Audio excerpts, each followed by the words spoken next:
vloggers, mga freelancers, yung protection po nila, yung po paano sa internet,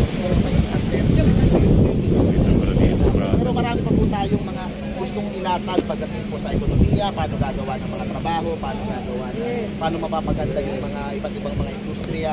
So ilalatag po natin yan sa mga susunod na buwan. So, yun naman yung ano natin. Marami tayong mga iba't ibang stance sa mga iba't ibang issues. Sir, meron ka bang figures na sinasabi mo, dagdag capital? Meron ka bang nakikitang figures man lang? Halimbawa, yung capital ko, 5,000. Sabi mo kasi dagdag capital. Anong target goal mo na figures na dagdag capital? Parang ano po yan parang micro lending na kumbaga kung ano yung mga kailangan mong produkto, anong pwede tayong mag-extend ng credit line, pwede tayong mag-extend ng yung coordinate with the companies, kung ano yung mga produkto na pwedeng utangin, pwedeng idagdag itong mga online sellers. Ibig sabihin, sabi yung plataforma na dagdag capital, uutangin din capital, ganun ba yun? Depende sa kung paano paano mapapalaki yung pong negosyo ng pong mga online sellers. Wala nang tubo. Detalye na po yun, syempre, ilalatan po natin yung sa plano. So, pero overview po, ang pinakapunto dito is yung suporta nandun po sa kanila. Mabigyan sila ng atensyon, mabigyan sila ng suporta at pagtingin na sila po ang future ng ating pag-unlad at ng ating ekonomiya. Tanong pa? Maliban sir sa mga sinasabi mo, mga content creators, vloggers, businessman, online sellers, maliban doon sir, ano yung nakikita mong kaya mong gawin bilang senador pag nanalo ka na lamang mo sa kanila, sa mga artista sir? Anong lamang mo sa kanila? Siguro, bilang vlogger, diretso tayo sa tao, nakakausap natin kung ano yung mga problema ng mga tao, ano yung kanilang issue sa kanilang mga lugar, ano yung mga reklamo nila, ano yung, for example, yung mga commuters, diba? Yung mga commuters, araw-araw, kawawa naman, nakita natin, pag sa EDSA, pag pila, so yung mga ganong simple mga bagay na hanapan ng mga paraan, paano mapapadali yung kanilang pag-commute, paano yung kanilang experience sa pagbabiyahe. So yung mga ganong klaseng problema na hindi nararamdaman ng mga ibang politiko siguro kasi hindi sila nag-MRT, hindi sila sumasakay sa bus o sa jeep. So yun po yung gusto nating mabigyan ng atensyon at mabigyan po ng aksyon. So, lahat po ng mga everyday na problema ng mga kababayan po natin. Di ba sir sa mga senado sir, correct me if I'm wrong, ito ba yung mga gumagawa ng batas, nagpapasa ng batas? Oo, gumagawa po at nagpapasa po ng batas, nag-aamyenda po ng batas. Siyempre po meron po tayong mga iba't ibang mga mga iba't ibang mga gusto ding pa-amyenda at ipapasang batas.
Good morning, nandito po tayo sa Quirino Restaurant mga kabayan.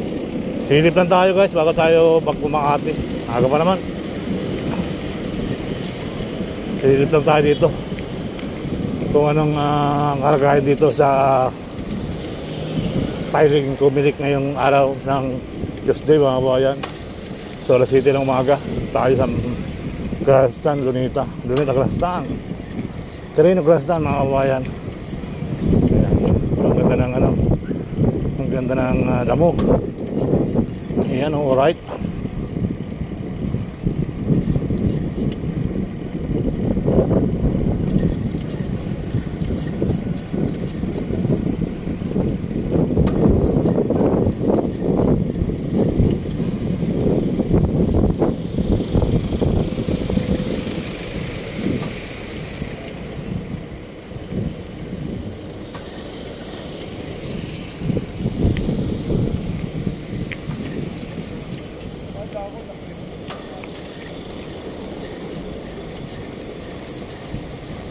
May barko ba? Walang barko ngayon dito. So, nandito tayo sa Quirino Grastan. Alright.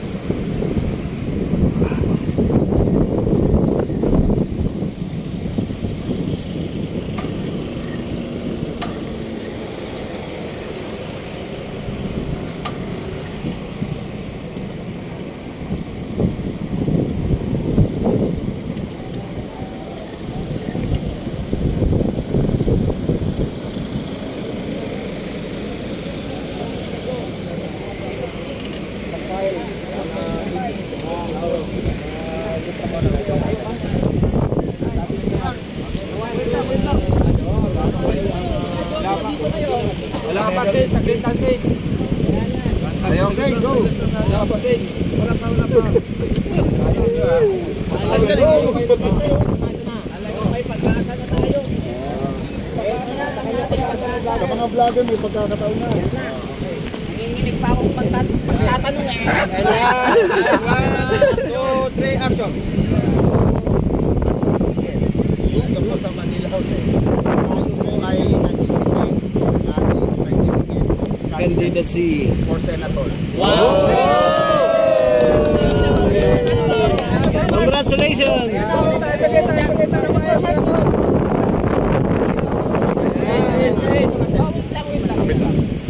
Yung dito sir. Yung harap ma'am. Yun. Ano ba yung mga programa mo? Anong programa? Dadala. Marami. Yan na. Okay. Nag-file tayo. Okay. So, aprobado. Aprobado. Anong sabi sa'yo? Experience, anong sabi sa'yo? Experience, di ba? Una, may 7 kopya to, submit ko muna, check, papareceive, 2 table, bawal camera doon. Okay? Binigay ko lang, formality check, maayos lahat. Tapos punta ka doon sa likod, na kung saan na ang daming mga media, merong stage, kapag pasok ko doon, pupunta ka po dito for picture, tapos magsasalita ka doon kaagad. So, nakakakaba talaga. So, nagpa-picture tayo, nahawak-hawak yan ng ganyan. Pagkatapos, umakyat tayo ng stage. Pagkakit ng stage, meron ka 2 minutes para sabihin yung kung sino ka, 8 minutes para sa question and answer. Sa totoo lang, yung 2 minutes na nagpapakilala, doon talaga ako kinabahan. Nanginig ka ba? Hindi, parang nami-mental block ka minsan na hindi mo, yung mga pinlano mong sabihin, hindi mo eksaktong nasabi. Pero maayos naman. Hindi lang siya yung talagang ini-expect mo. Pero nung nagtanong na yung mga reporter, ano tanong si Sandra Aguinaldo ng GMA, experience sa pagtanong. Doon ko na nakuha yung flow, doon tayo sanay eh. Yes. Doon ko nilatag yung mga programa. So sabi ko naman, I want to represent yung mga vloggers, content creators, at saka mga online sellers, saka mga freelancers sa Senado. Kasi syempre po doon, marami tayong mga iba't ibang mga stand sa iba't ibang mga issues. Pero yun ang number one. Kasi sinabi ko din doon na paniniwala ko kapag dumami yung mga creators, mga online sellers, yan po ay makakatulong sa pag-angat ng kabuhayan ng marami nating kababayan. So, una yung sa online sellers, gusto ko dagdag kapital, dagdag suporta, dagdag tulong sa kanila. Huwag na sila pahirapan at mas palakasin pa para mas marami pong maging online sellers, dumami yung kanilang mga negosyo. Sa mga ating mga vloggers, ganun din. kumbaga, more support, more training, lahat ng pwedeng isuporta, lahat ng pwedeng ibigay para po makatulong sa mga vloggers. Yun po yung isusulong po natin. And pagkatapos nun, tapos sa plano ko for fake news, kasi nalalaban sa mga fake news, i-monitor, i-report. Tapos pagkatapos nun, ang huli kong sinabi, gusto kong maging tulay sa mga netizens. Kung ikaw man ay TTS, kung ikaw man ay realista, kung ikaw man ay Skonyan, kung ano man, hindi man tayo magkakapareho ng paniniwala pagdating sa politika, pwede pa rin tayo magkaroon ng respeto sa iyo. Tayo ay pamahal.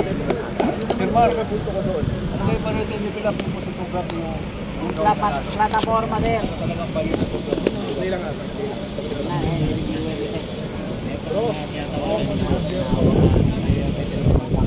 Sige, tol. Okay. Sunod-sunod kami dyan.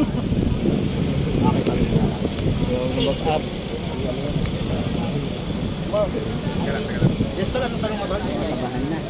Ano yan, tol? Ito lang, ito lang. Quality program o development for ikaw na natin.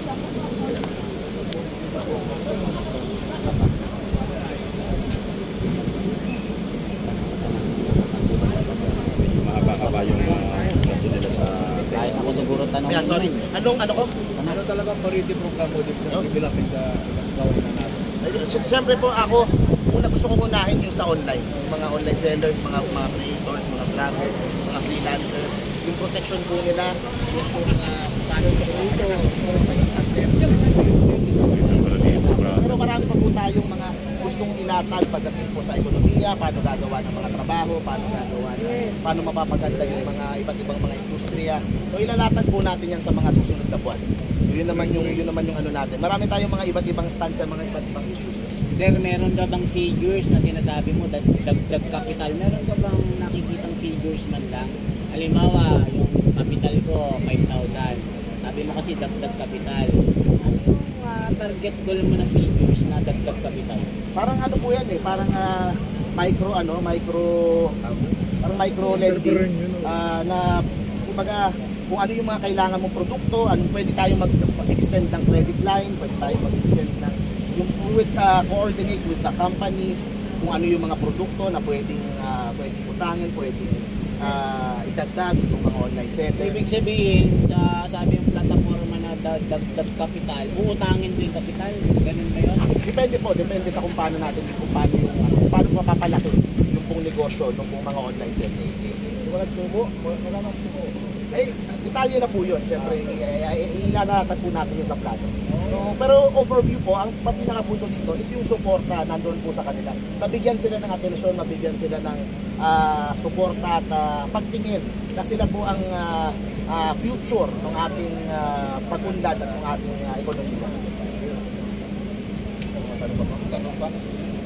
Maliban sir sa mga sinasabi mo, mga content creators, vloggers, businessman, online sellers, maliban doon sir, ano yung nakikita mong kaya mong gawin bilang senador pag nanalo ka na lamang mo sa kanila, sa mga artista sir?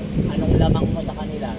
Siguro, bilang vlogger, diretso tayo sa tao, nakakausap natin kung ano yung mga problema ng mga tao, ano yung kanilang issue sa kanilang mga lugar, ano yung mga reklamo nila, ano yung, for example, yung mga commuters, di ba? Yung mga commuters, araw-araw, kawawa naman, nakita natin, pag sa EDSA, pag pipila, so yung mga ganong simpleng mga bagay na hanapan ng mga paraan, paano mapapadali yung kanilang pag-commute, paano yung kanilang experience sa pagbabiyahe. So yung mga ganong klaseng problema na hindi nararamdaman ng mga ibang politiko siguro kasi hindi sila nag-MRT, hindi sila sumasakay sa bus o sa jeep. So yun po yung gusto nating mabigyan ng atensyon at mabigyan po ng aksyon. So, lahat po ng mga everyday na problema ng mga kababayan po natin. Di ba sir sa mga senado sir, correct me if I'm wrong ha, ito ba yung mga gumagawa ng batas, nagpapasa ng batas? Oo, gumagawa po at nagpapasa po ng batas, nag-aamyenda po ng batas. Siyempre po, meron po tayong mga iba't ibang mga mga iba't ibang mga gusto ding pa-amyenda at ipapasang batas, ilalatag po natin yan sa mga... Halimbawa sir, magpapasa ka ng batas, ano po yun? Bakit? Ano yung nakikita mo Kulang pa sa batas natin. Kulang pa, napakaraming batas pero ano pang dadagdag mo sir? Ay, marami po sa iba't ibang aspeto ng ano. Pero tinatag ko lang po muna ngayon, yung pong suporta sa social media. Patikim lang yon. Patikin pa lang yun. Grabe pala, Susunod exciting na pala buwan kasi. po, ilalatag po natin yung mga programa. Per sector eh. Nangyari sa agrikultura, ito yung ano natin, yung sa mga factory workers, ito yung suporta natin. Sa entertainment industry, gusto natin palakihin. Gusto natin bigyan ng suporta, parang K-pop, K-drama, sa Korea. So ibang ano din po yun. So yun po yung mga iba't ibang mga sektor na bibigyan natin ng programa, bibigyan natin, mag-offer tayo ng ideas at solution na ramdam ka agad ng po mga tao po doon. Kasama mo na rin sir yung peace and order. Programa mo. Po. Peace and order. Kasama po yun. Siguro ang pinakamalapit dun sa mga nasabi nyo like peace and order, healthcare. Kasi ako ay natuto kay Yorme Isko ng mga ginagawa niya pagdating sa Maynila. So lahat po ng mga natutunan ko doon, yung mga housing, yung mga hospital, yung mga lahat po na natutunan natin, try po natin gawin sa iba't ibang parte ng bansa. Yung mga kaubayan natin, Senator, na nakatira lamang sa Bangkita, anong action natin dyan? Tayo ay makaupo na. Mahirap talaga yan.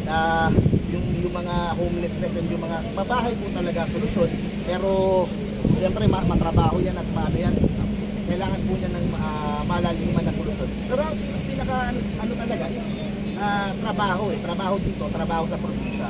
Marami sa mga natutulog sa kalsada, mga taga-probinsya kasi ayaw nilang umuwi kasi siguro walang pagkakakitaan. Mabigyan po ng mga pagkakakitaan sa probinsya, mga factories at mga pwede nila magtrabaho, hindi na kailangan mga pagsisigan dito sa mga. Sir, how about dun sa flood control? Ay, ako. Ayap na tayo dyan. Alamin muna natin yan. Presyo ng bigas, sir. Presyo ng bigas. Presyo ng bigas. Papangako ko. Sir, Sa agrikultura, ilalatag natin. Hindi natin strength yung agrikultura. Pero try natin maglatag ng medical mission sir. Medical mission. Ay, syempre tuloy-tuloy yun. Tuloy-tuloy naman yun. Ano naman yun. Kumbaga, lahat naman ng mga ano yun tayo. Kahit ngayon pa lang, kahit di pa tayo senador, yung nanay ko kasi doktor eh. So, medical mission tayo.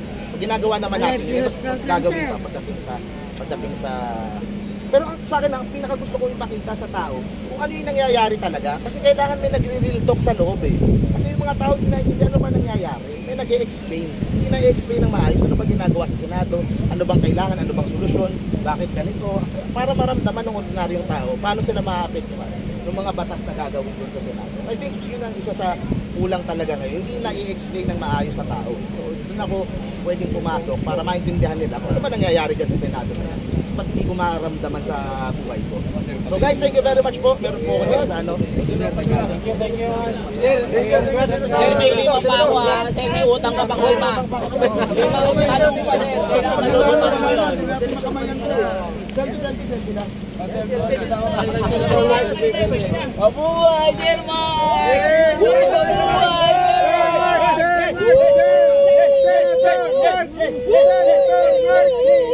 Sir Mark! Sir Mark! Sir, pag nahirapan ka lang, dito lang kami ha. Sabihan mo lang kami. Grabe si Sir Mark oh. Pare, salamat na sa iyo. Thank you, God bless. Salamat. Sir Mike. Sir Mike. May level po merienda ako. Sir Mike. Sir. Maganda naman kasama. Congrats, idol. Sir Mark, huwag kang makakalimot pag nanalo ka ha. Dapat lahat ng mga sinabi mo.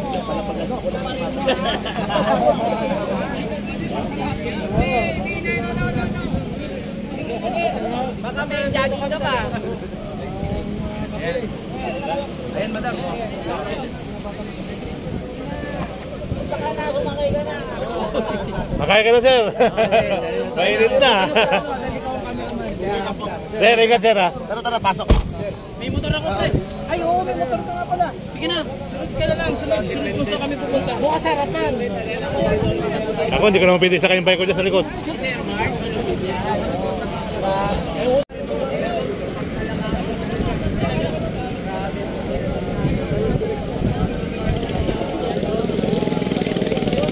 Oop, pupang UFW sa out. Magtubig muna tayo, guys.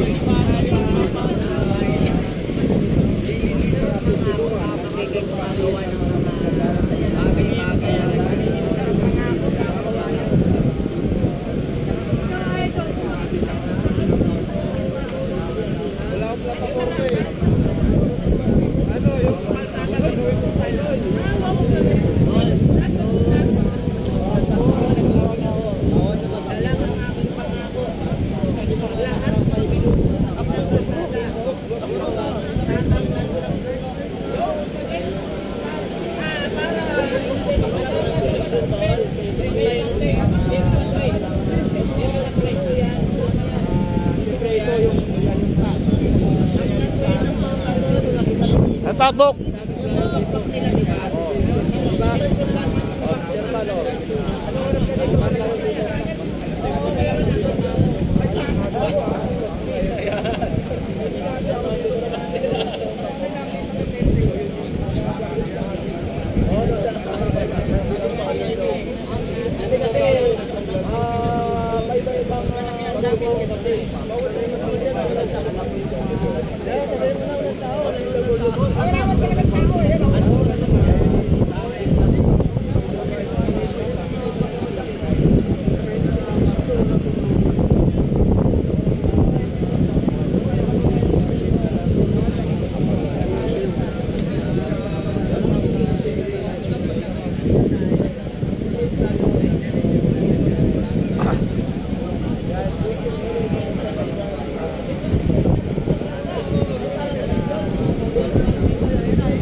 Ay, ang ano mo, flashlight mo. Ayan o, sa cellphone mo.